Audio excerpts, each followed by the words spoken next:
Hey folks, JR back for another episode of Echoes of Shannon Street Case File. It's going to be episode 95, By the Numbers. We're going to continue to go through the items that were submitted to TBI. We want to find out what TBI discovered in their examination of any blood that was found on the item submitted. Figure out whose blood it might be, because the best we can do is narrow it down by blood group. That's all we got. And I guess that's about all I got to say here for the opening. I was going to think of something witty to say, but I don't have anything to say, so we're going to go right into the episode. All right, we left off with item 28, so we're going to deal with the items from number 29 on. I think we're probably going to stop somewhere around 52. So really briefly, you can see here 2 radio batteries. Item number 29. Go down through there, walkie-talkie. Negative controls. Not really sure what that is. 1 north pin. 1 pin for name tag. 2 broken watch pieces. 1 knife. 1 lead fragment. Now we know the watch pieces came from near the front door. North pin and the name tag they are also in the living room. All right. Then we've got numbers 39 through 46. Now you may be asking yourself, why don't I have that nice, neat TBI printout that's all typed up? That's because I can't find it. I must have eaten it, or my dog Max ate it. I don't know. He denied he ate it, so I must have. Anyways, there are 39's that 3-cell Kel light. Then you got 40's the handy talkie. That's A33. Now the only number I remember from the handy talkies off the top of my head was Tommy Turner's, and I believe his was like 49 or something. So I don't know if that's Swill or Hester's handy talkie. Then you got 41, the yellow-brown legal binder, 42, 223 cartridge case, 43 shirt pocket flap with MPD stick pin that's over in the living room. The hemostats, 44, MPD name tag, RS Hester, 45. And then 46, a 12-gauge shotgun shell casing. All right, page 3 here. If you'll notice, it's clothing items from the suspects. You've got the main number. For instance, Andrew Houston's 47, but then you see below that, you'll see they've broken down each item of clothing.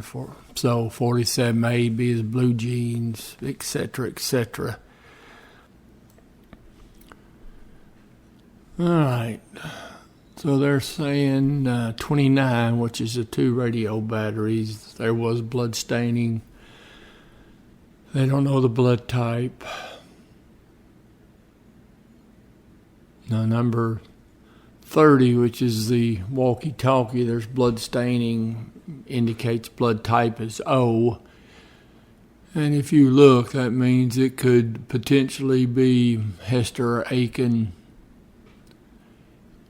either Lindbergh or Larnell Sanders, Coleman or Houston.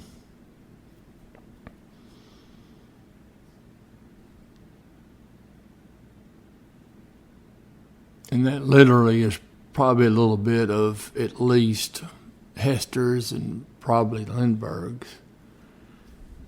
If that's the radio that Lindbergh was using. You have to remember he was shot in the left arm. And if he's holding the pistol, he's right-handed, so he'd have the pistol in his right hand, handy talkie in the left. And most assuredly there's some of Bobby Hester's blood on it. I'm sure Bobby Hester's blood's all over the north side of the house. Okay, you got 34A. There's blood staining. They don't know what blood type. It's going to be the North Pin. 34E. Same thing, blood staining. They don't know the blood type. It's going to be the name tag. 34F is going to be type O blood. As you can see, B. Hester, Aiken, Lindbergh, Larnell, Coleman, or Houston contributed the blood. 37 is going to be a knife. And it says trace amount of blood staining. And I didn't see any wounds from the autopsy that would have indicated a stab wound. Nothing in the ME's report that indicated a stab wound. You do have a puncture wound on Hester, if you'll remember the autopsies, or you can go back and look at his autopsy. I think Bobby Hester's autopsy was somewhere around episode 48 or so, something like that, high 40s. He did have a puncture wound in the upper leg, I believe, but I think that came from, there was a darning needle or a knitting needle found in the northeast bedroom. I think that's where that came from. All right, then you've got 47A, you got blood staining, and that's type A. Now that narrows it down to either Thomas or Ray or Swiel would be blood type A. All right, 47B, that's going to be indications of human blood staining. That's going to be type A blood, and that's going to be Andrew Houston's T-shirt. So you're talking about Ray or Swiel or Thomas. It could have been either of the three. You figure Swiel's been shot and he's bleeding in the living room, and if Houston was one of the ones that was holding him down or fighting him in the living room after he was shot, I guess Ray could have dropped some of the blood on his T-shirt because Ray was bleeding pretty profusely when he was going through the house. So it's just more of a coin flip.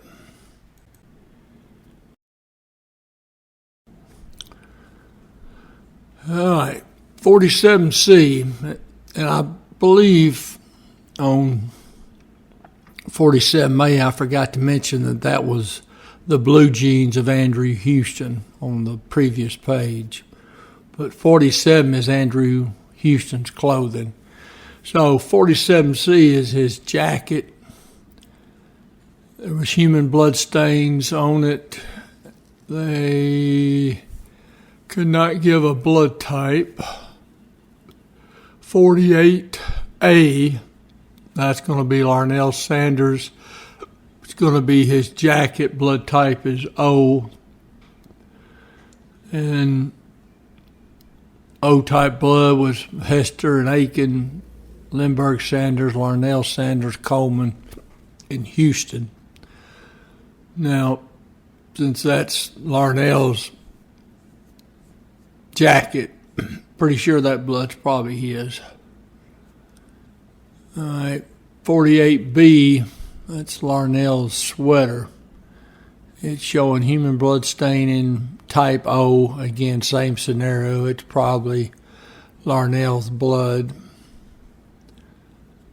Then you got 48C. It's Larnell's blue jeans. They couldn't give any kind of a blood type on the staining that's on it, but I'm sure you could bet money that's his blood as well. 49A, that's going to be Earl Thomas. And that's going to be his pants and his belt. Now the blood type on that's going to be O. which, as you can see, Hester, Aiken, Lindbergh, Larnell, Coleman, or Houston. So somebody dripped some blood on him, or he brushed up and got somebody's blood on himself. And again, it's you can probably rule out Aiken. Aiken wouldn't have gotten up far enough to have bled on anybody. All right, then we've got 49B.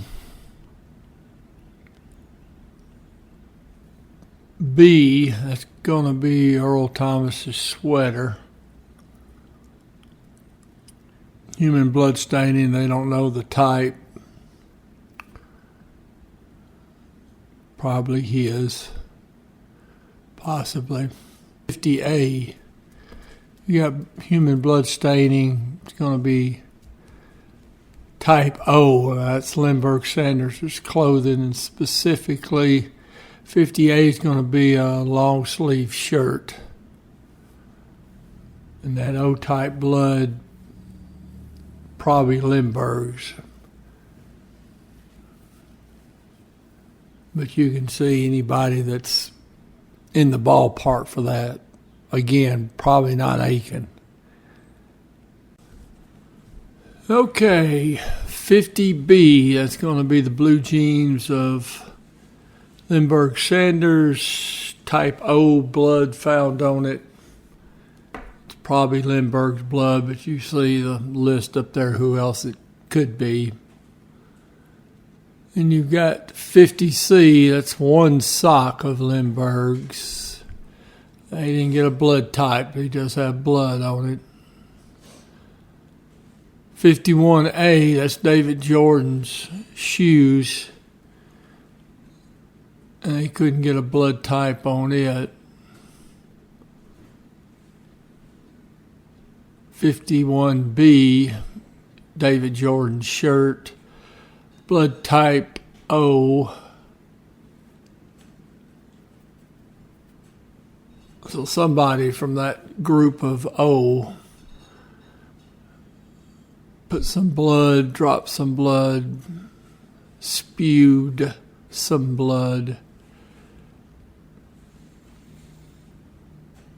51C's his jacket. AB, now this is something, I'm going to throw this out, I don't know if this is accurate or not. No one, according to TBI, had AB blood. But if you look on the bottom right there, I got part of the autopsy from Earl Thomas. They're showing his blood type group is A, but subgroup is B. So Earl Thomas might actually be AB. Positive, to be exact. That's why I've got his name circled on that blood type A. Now I'm thinking that maybe that's his blood. But I can't swear to it, so we're going to go on. 51D, that's going to be blue jeans of David Jordan, and we did not get a blood type on those. 52A, type O blood, that's Michael Coleman's sweater, and it's probably Coleman's blood. He is type O. All right, folks. Going to wrap up this episode. Got blood all over the place here. And I'm sorry it's taken an extra day or two on these episodes here to try to get all this together and record it and all that. It's a little more difficult than most of the other episodes. But anyways, we shall continue to persevere as we do always. Appreciate y'all hanging out and hanging in there with me. And we'll get together in a few days and we'll continue to go through this TBI stuff. And don't forget, we got to do the ballistics after that. Well, folks, I will, as always, see you down the road.